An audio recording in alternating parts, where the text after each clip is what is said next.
Don't you dare. You don't get to take credit for Martha's work again. I heard Philip's voice booming from the conference room. I froze outside the door, files clutched to my chest, the familiar knot of anxiety tightening in my stomach. You have no idea what you're talking about, Danielle replied, her voice eerily calm. I've been cultivating the Sinex relationship for months.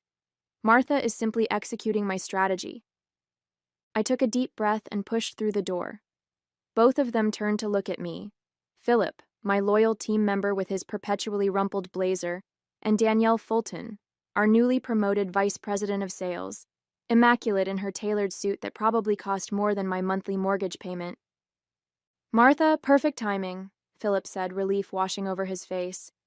Tell Danielle who actually created the pitch deck for Sinex. My name is Martha Ellison. I'm 32 years old and have spent the last 6 years working my way up at Orion Tech Solutions in Cincinnati, Ohio. We develop logistics software for transportation companies. Nothing flashy, but essential infrastructure that keeps goods moving across the country. I started as a junior sales associate and worked my way up to business development manager through pure grit and results. My diploma from Ohio University hangs in my modest cubicle, not Harvard or Stanford like many of our executives, a fact that Danielle never let me forget. We were just discussing the Sinex presentation, Danielle said smoothly, as though Philip hadn't been shouting moments before. I'll need your notes by end of day so I can finalize everything. I met her gaze steadily. Actually, Danielle, the presentation is already finalized. The entire deck is built around the customized supply chain solution I developed specifically for their multimodal needs. Well, I'll need to review it thoroughly, she replied with a tight smile. We can't risk losing this deal. It would be our largest contract ever. $50 million over 5 years, I nodded. I'm aware of what's at stake. What I didn't say was that I had been working on landing Sinex Holdings for nearly a year. Countless early mornings, late nights, and weekend work sessions had gone into understanding their pain points, crafting the perfect solution, and building trust with their team. I'd flown to their headquarters in Detroit 4 separate times, each visit bringing me closer to closing this career-defining deal. As Philip and I walked back to our desks, he shook his head. She's going to try to push you out of the final meeting. You know that, right? I sighed. Let her try. Tasha Brennan won't sign anything unless I'm in that room. What Danielle didn't know, what nobody at Orion Tech knew, was that Tasha, the CEO of Sinex Holdings, had been my roommate in college. We'd shared a cramped off-campus apartment for 2 years, splitting ramen noodles and pulling all-nighters together. We still met for brunch whenever she was in town. I hadn't leveraged our friendship to get the deal. That would have been unprofessional. But it certainly helped get my foot in the door. As I walked back to my desk, I noticed an email from our CEO requesting my presence at tomorrow's executive meeting. A chill ran down my spine. Something told me this wasn't about a promotion. The executive boardroom always made me uncomfortable. Everything was too polished. The gleaming mahogany table, the floor-to-ceiling windows overlooking downtown Cincinnati, the subtle smell of lemon polish and power. I smoothed down my department store blazer and took a seat at the far end of the table, painfully aware of being the only person in the room without an Ivy League pedigree. Our CEO, Jonathan Pierce, sat at the head of the table, his expression unreadable behind steel-rimmed glasses. Danielle sat to his right, a portfolio open in front of her. 3 other executives filled out the room, all men, all wearing nearly identical navy suits. Martha, thank you for joining us, Jonathan began. Danielle tells me you've made significant progress with Sinex Holdings. I nodded, pulling out my own notes. Yes, we're in the final stages. They've verbally committed to the full package, and we're scheduled to sign the contract next week. $50 million over 5 years with an option to renew. Jonathan leaned forward, fingers steepled. That's excellent work. It would be the largest contract in Orion Tech's history. Thank you, I replied, a small flutter of pride warming my chest. It's been a team effort, but yes, I'm proud of where we've landed. The thing is, Danielle interjected, We're concerned about Synex's enterprise-level needs moving forward. I frowned. I've built the entire proposal around their enterprise infrastructure. The implementation plan addresses every concern their IT department raised. Not just the technical aspects, Danielle continued smoothly. The relationship management. A client of this size requires a certain level of finesse. My stomach dropped. I'd seen this before. Danielle positioning to take over accounts after I'd done all the heavy lifting, but never with a client this significant. I've been managing the relationship for nearly a year, I said carefully. Tasha, Ms. Brennan, has specifically requested that I oversee the implementation. Danielle's smile didn't reach her eyes. Of course you've done excellent foundational work, Martha. No one's disputing that. But they were. I could see it in the way the executives exchanged glances, in the way Jonathan avoided my eyes. We need to ensure this flagship account receives our most experienced talent, Danielle continued. I'll be taking point on the final negotiations and signing. 6 years of loyalty. Countless weekends sacrificed. The biggest deal in company history nearly closed. And they were pushing me aside at the finish line. Is there a concern with my performance? I asked directly.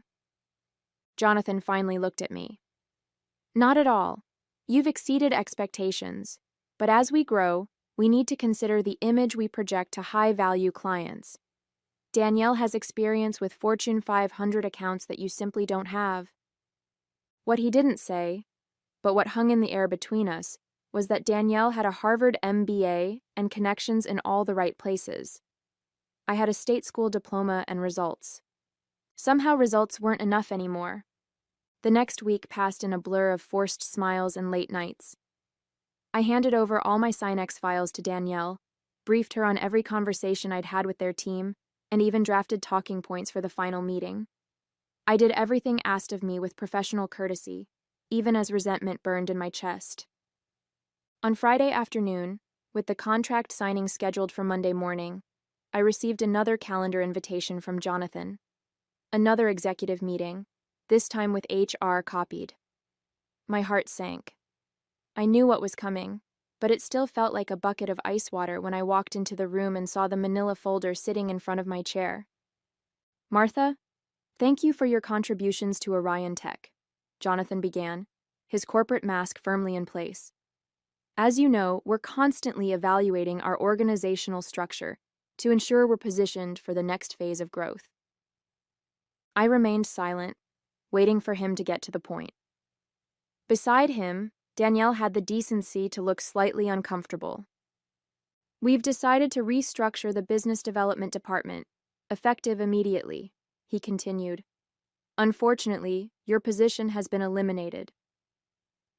The words hung in the air between us, 6 years of my life discarded in a single euphemism.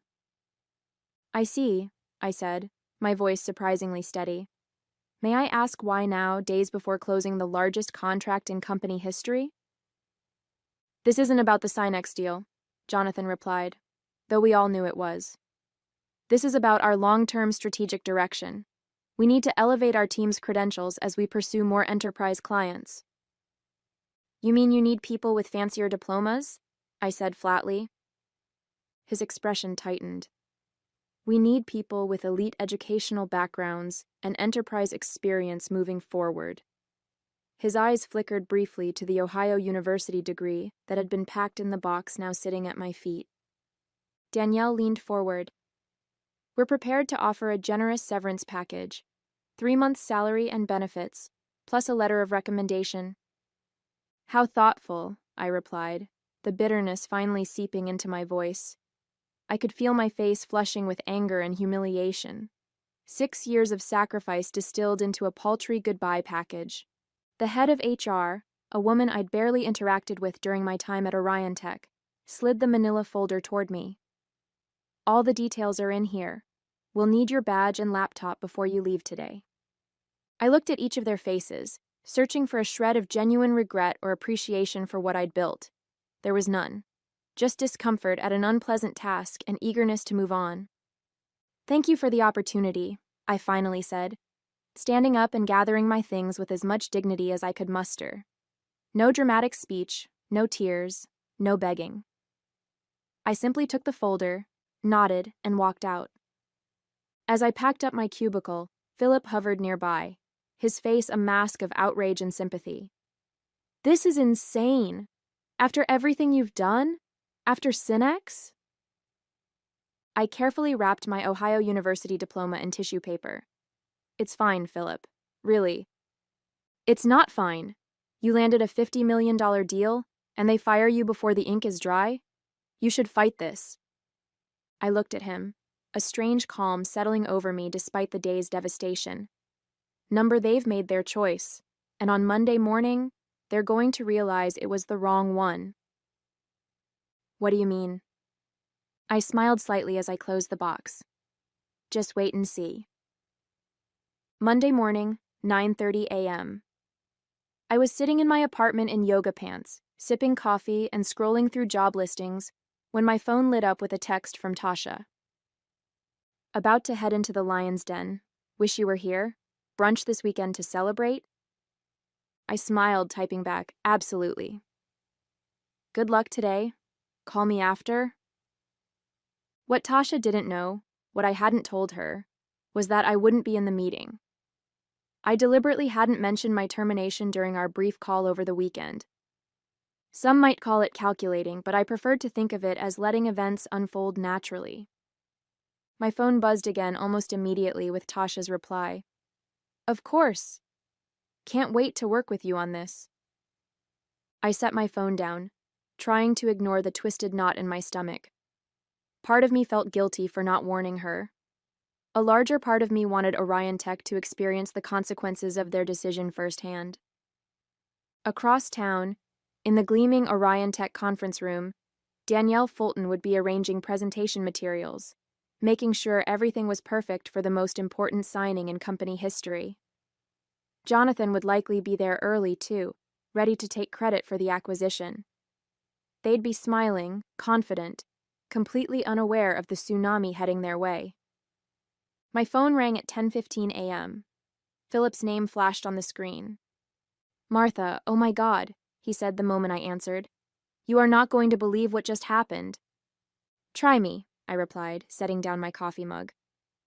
Tasha Brennan walked into the conference room, looked around, and the first thing she said was, "Where's Martha?" Danielle tried to explain that you were no longer with the company, but Brennan cut her off. She said, and I quote, "If Martha's not involved, we need to revisit this contract immediately." I closed my eyes, picturing the scene.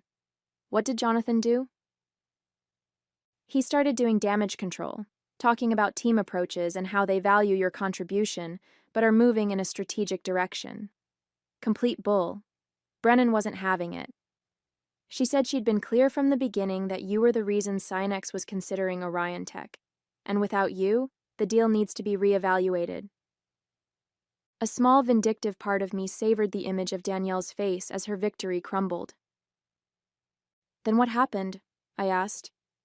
"They're in Jonathan's office now. It's chaos here, Martha. Absolute chaos. Danielle is practically having a meltdown. She's been calling legal to see if there's any way to force Synex to honor the verbal agreement." "There isn't," I said simply. I'd made sure the formal agreement wasn't signed before my departure. "How did you know this would happen?" Philip asked. I hesitated, then decided he deserved the truth. "Tasha was my college roommate. We've been friends for over a decade." There was a long silence. "And Orion Tech had no idea," he finally said, something like awe in his voice. "They never asked. They saw my state school diploma and assumed I couldn't possibly have valuable connections." So what happens now? It was the question I'd been wrestling with all weekend. Part of me wanted to watch Orion Tech implode without the Synex deal. Another part, the professional who'd given 6 years to this company, couldn't completely abandon ship. "That depends on what they do next," I replied honestly. I didn't have to wait long to find out. Within an hour, my phone was blowing up. 3 missed calls from Danielle, 2 from Jonathan. a text message from an unknown number that turned out to be the head of HR, all with increasing levels of panic and forced politeness. I let them stew for another hour before finally answering Jonathan's fourth call. "Martha," he said, relief evident in his voice. "We need to talk." "I'm listening," I replied, keeping my tone neutral. "There seems to have been a misunderstanding with Sinex. Ms. Brennan is under the impression that you're essential to the deal." "That's not a misunderstanding, Jonathan. That's a fact." There was a long pause on the other end of the line. I could almost see Jonathan removing his glasses, pinching the bridge of his nose the way he did when negotiations weren't going his way. "Perhaps we acted hastily on Friday," he finally said. "We'd like to discuss bringing you back to oversee the Sinex implementation." I laughed, unable to help myself. "You fired me 3 days ago because I don't have an Ivy League degree. Now you want me back because you're about to lose $50 million. That's not," he began, but I cut him off. "It is exactly what happened, Jonathan. Let's not pretend otherwise." Another long pause. What would it take, Martha? To come back and salvage this deal? I'd spent the weekend considering this very question. At first, fueled by hurt and anger, I'd imagined demanding an outrageous salary, Danielle's job, public apologies. But as the initial sting faded, clarity emerged. I didn't want to return to a company that had discarded me so easily. No amount of money or title could repair that broken trust. "Nothing," I replied simply. "I'm not interested in coming back." "Everyone has a price," Jonathan insisted. "Name yours. Vice president title, equity, both?" "This isn't about money or titles. This is about respect. You showed me exactly how much you value my contributions on Friday afternoon. I admit we handled the transition poorly." "Transition?" I interrupted, my voice rising despite my efforts to remain calm. "You fired me days before closing the biggest deal in company history because my diploma didn't have enough Ivy on it. That's not a transition, Jonathan. That's elitism, plain and simple." The line went quiet again. When Jonathan spoke, his voice had lost its executive polish. "Tasha Brennan is threatening to walk. We're talking about $50 million, Martha. The board is having an emergency meeting this afternoon. That sounds like a problem for you and Danielle to solve with your elite degrees." "Please?" he said, and I was startled to hear actual desperation. "Just come to a meeting. Name your terms. Whatever you want." I thought about Tasha sitting in that conference room, defending me when I wasn't there to defend myself. I thought about all the late nights I'd worked while Danielle left at 5 sharp. I thought about the subtle digs at my state school education, the promotions that went to less qualified people with better pedigrees, the constant need to prove myself over and over again. "I'll think about it," I finally said, not quite ready to close the door completely. "But in the meantime, you should know that Tasha has integrity. If she says the deal depends on my involvement, then it does." I hung up before he could respond, my heart pounding. The phone rang again immediately, but I let it go to voicemail. Then a text appeared from Tasha. "These people are unbelievable. They fired you? After everything you did to land this account? I'm furious. Call me ASAP." I smiled despite myself and called her back. "Martha," she exclaimed upon answering. "What the hell happened? Why didn't you tell me they let you go?" "I wanted to see what they'd say," I admitted. "Whether they'd own up to it or try to hide it." "Well, they tried to spin some garbage about restructuring and strategic vision, but I wasn't buying it. The arrogance of these people. As if I wouldn't notice you were gone." "Thank you for standing up for me," I said quietly. "You didn't have to do that." "Of course I did.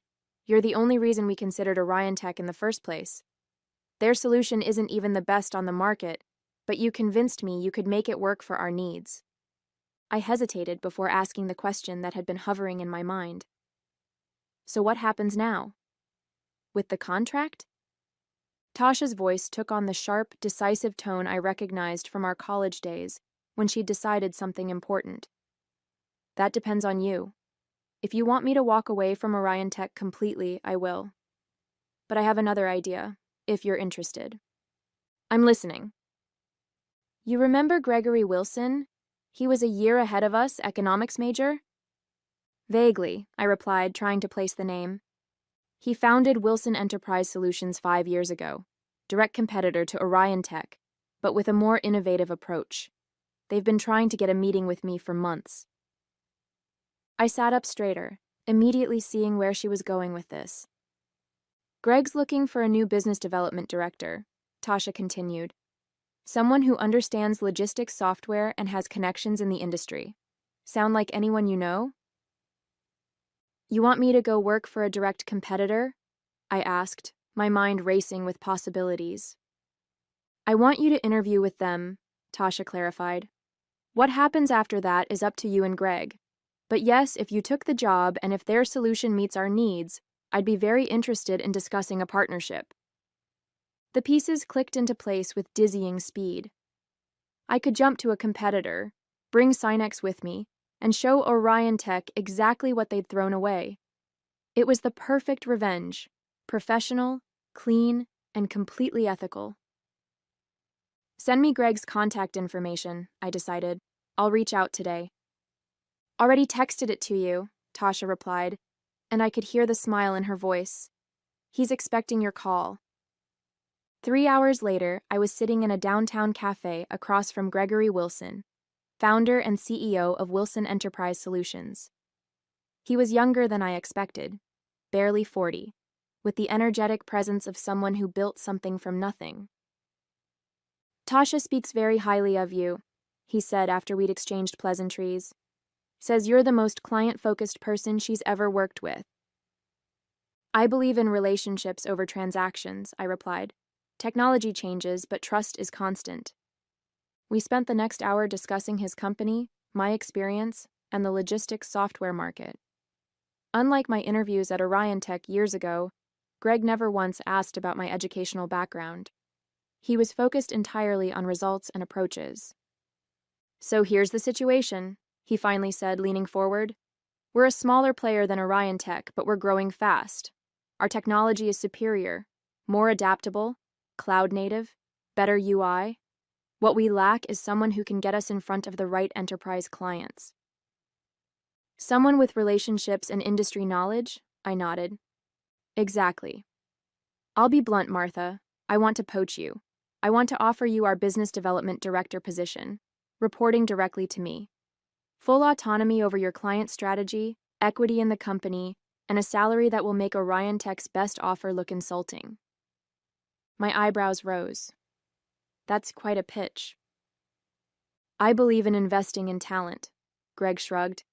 And from what Tasha tells me, you're exactly the talent we need. The fact that Orion Tech was stupid enough to let you go is their loss and my gain.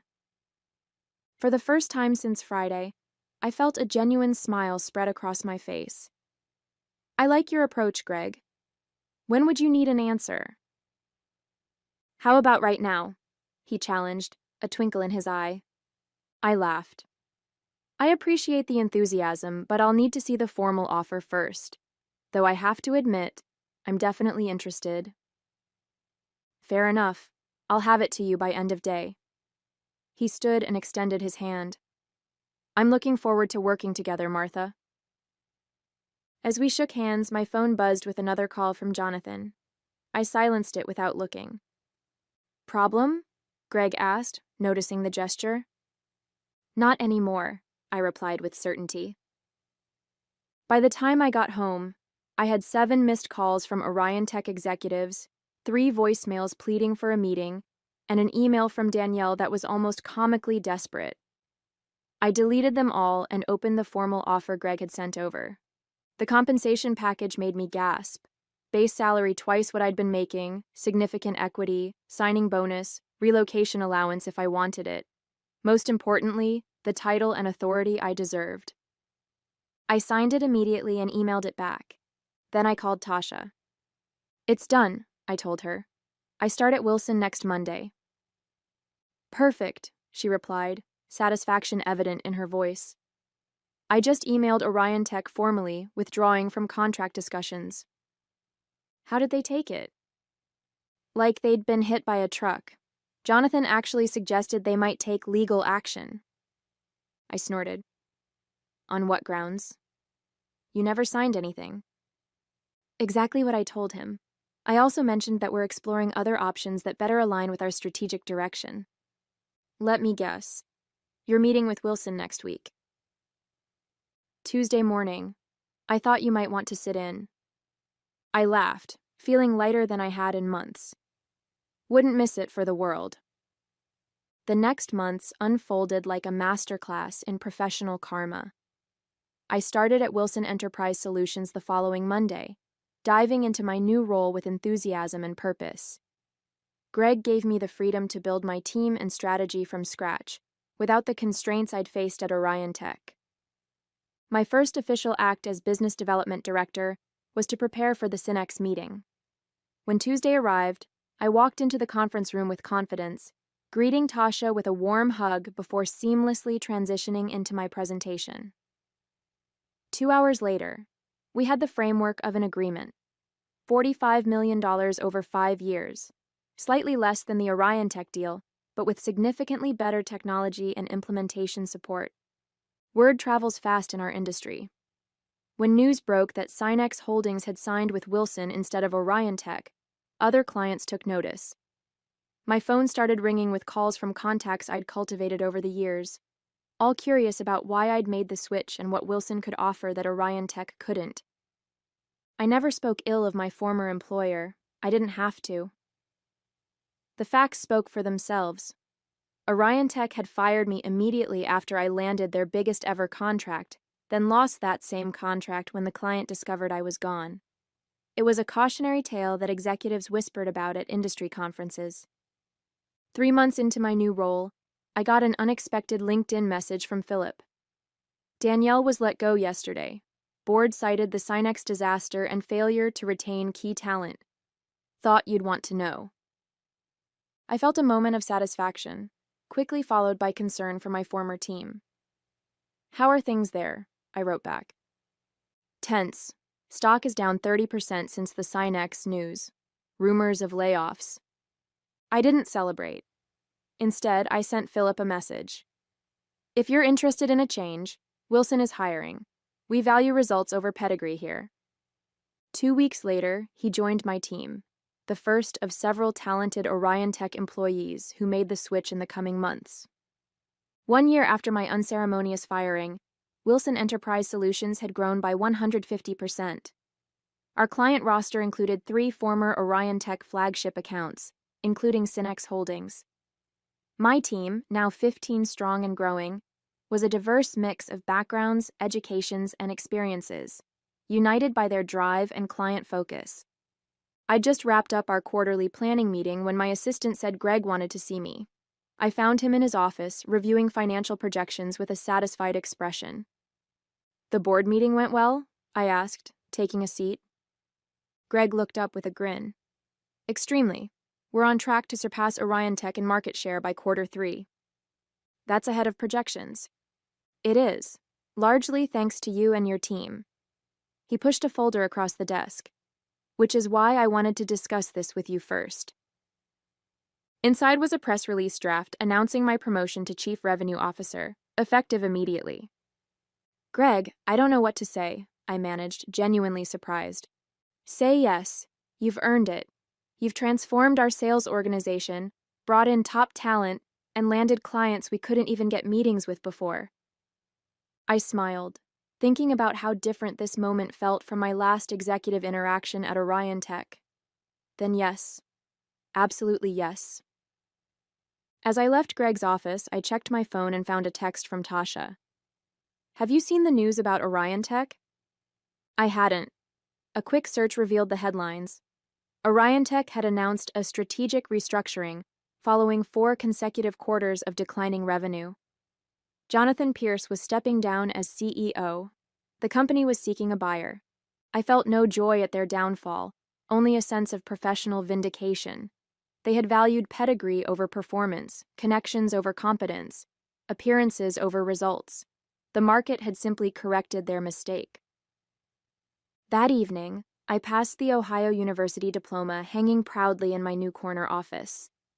I smiled at it, a reminder that success isn't about where you start, it's about where you finish and who you become along the way.